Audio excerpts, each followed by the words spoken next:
আপনারা দেখছেন বার্তা এক নজর। আসন্ন 21শে জুলাই উপলক্ষে সপ্তগ্রাম বিধানসভার হারিট পঞ্চায়েতের বালিকোখারি লজে এক প্রস্তুতি সভা অনুষ্ঠিত হয়ে গেল। সভায় উপস্থিত ছিলেন সপ্তগ্রাম বিধানসভার বিধায়ক তপন দাশগুপ্ত, হুগলি জেলা পরিষদের সভাধিপতি রঞ্জন ধারা, পোলবা দাঁতপুর ব্লকের সভাপতি সুভাষ ঘরা সহ অন্যান্য নেতানেত্রীরা। আমার লিডার ছাড়া আমি ফোন করি বা চিঠি করি, কাজ করছি, কাজ নিয়ে যায় আমার কাছে, দিয়ে সারা দেয় এসব ভালো আছে। এইটা আমাদের গোসাই মেলাটা আছে বলে শিয়াগ মাল ওই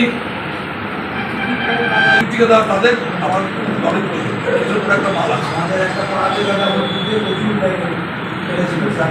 বড়দের পাড়া, তোমারও খেতেছি অতএব।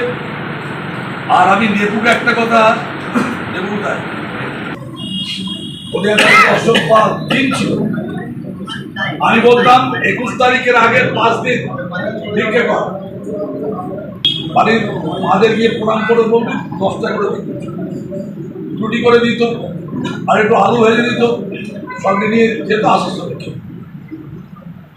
এখনো সেটা আমি দেখবো। আমি তো হাওড়া স্টেশনের চার্জে আছি, আমি পুলক রায় অলোক রায় প্রতি বছরই থাকি, এবছরও থাকি, কোনো অসুবিধা নেই।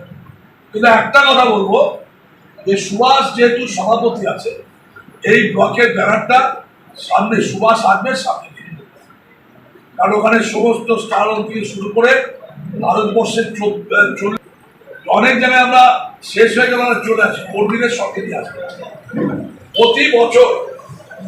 গত বছর হয়েছে, আমি রাত্রি 12টা এসেছি, প্রতি বছর অ্যাক্সিডেন্ট হচ্ছে। ওদের কর্মীদের যাদের সঙ্গে নিয়ে যাবেন তাদের সঙ্গে করে আদর করে নিয়ে আসবেন, যাতে আর ভেতরে কেউ ট্রেনে ছুটবে, ভেতরে দাঁড়িয়ে যাবে, কষ্ট 40 মিনিট তো লাগে। এইটুকু ঠিক করে করুন। আমি তো আপনাদের সুখে দুঃখে আছি, আগামী দিনও থাকবে।